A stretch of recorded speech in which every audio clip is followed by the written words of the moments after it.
आज हम सीखेंगे पूर्णांक संख्याओं में योग संक्रिया के प्रगुण। तो जिसमें पहला प्रगुण है समरक प्रगुण। आइए देखते हैं समरक प्रगुण क्या है।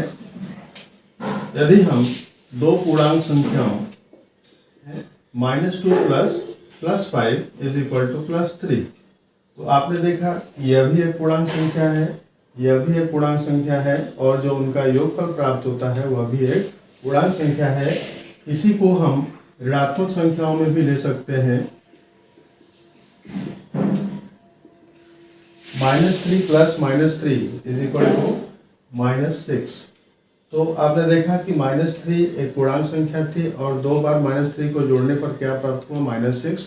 यह भी एक पूर्णांक संख्या है। तो हम ये कहते हैं कि दो पूर्णांक संख्याओं का योगफल भी क्या होता है, एक पूर्णांक संख्या ही होती है।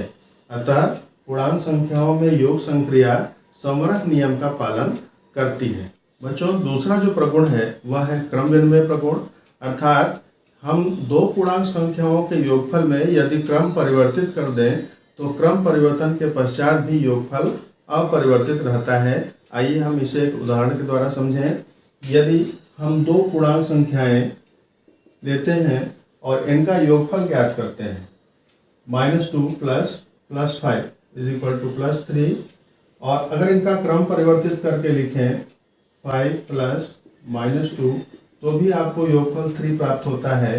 अर्थात हम कह सकते हैं कि क्रम परिवर्तन के पश्चात भी योगफल अपरिवर्तित रहता है।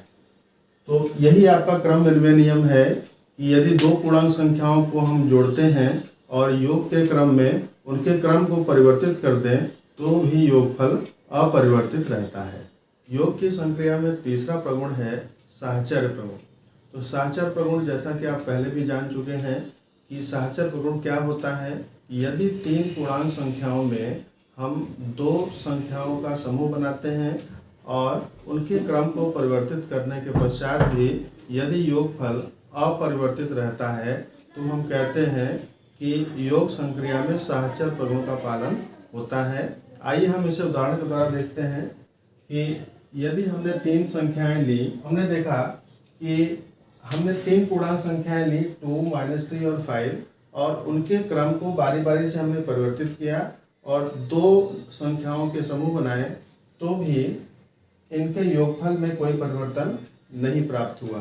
यानी कि यदि हम पूर्णांक संख्याओं में कोई भी तीन संख्या लेते हैं और उनमें दो के समूह बना करके समूह को परिवर्तित करने पर, समूह का क्रम परिवर्तित करने पर भी योगफल अपरिवर्तित रहता है। जो पूर्णांकों में योग संख्या के प्रगुण में चौथा प्रगुण है योग का तत्समक अवयव।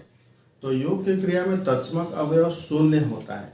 यानी कि किसी भी पूर्णांक संख्या में यदि हम शून्य का योग प्राप्त करें, शून्य का योग करें, तो योगफल हमें वही पूर्णांक संख्या प्राप्त होती है, चाहे वह पूर्णांक संख्या ऋणात्मक हो या धनात्मक। तो यदि हम देखते हैं कि हमने -3 और +0 किया तो भी हमें -3 प्राप्त हुआ और 5 + 0 करने पर 5 प्राप्त हुआ। यानी कि हम किसी भी पूर्णांक संख्या में शून्य से योग करते हैं तो योगफल सदैव वही पूर्णांक संख्या प्राप्त होती है। यह आपका योग का तत्समक अवयव है। बच्चों, योग संक्रिया में हम 5वें नंबर पे देखेंगे अनुवर्ती व पूर्ववर्ती संख्याएं।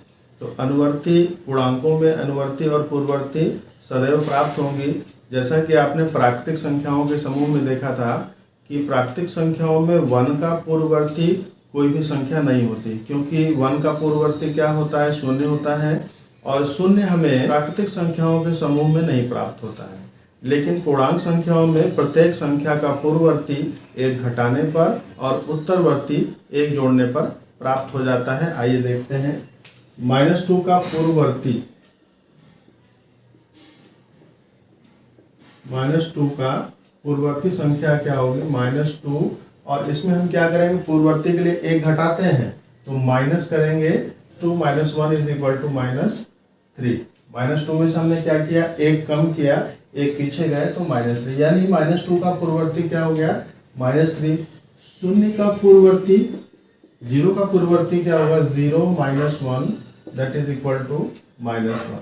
यानी शून्य का पूर्ववर्ती भी क्या होता है, -1 होता है। उत्तरवर्ती अगर हमें ज्ञात करना हो तो किसी भी संख्या का उत्तरवर्ती 1 का उत्तरवर्ती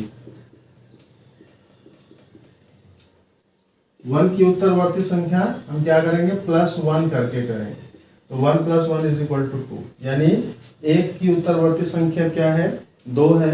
अब किसी ऋणात्मक संख्या की उत्तरवर्ती देखते हैं, -5 + 1 = -4। यानी हमने देखा कि पूर्णांक संख्याओं में ऋणात्मक तथा धनात्मक सभी पूर्णांक संख्याओं के पूर्ववर्ती तथा उत्तरवर्ती संख्याएं हम प्राप्त कर सकते हैं। पूर्ववर्ती ज्ञात करने के लिए संख्याओं में हम -1 करेंगे और उत्तरवर्ती ज्ञात करने के लिए संख्याओं में हम +1 करके उत्तरवर्ती प्राप्त कर सकते हैं।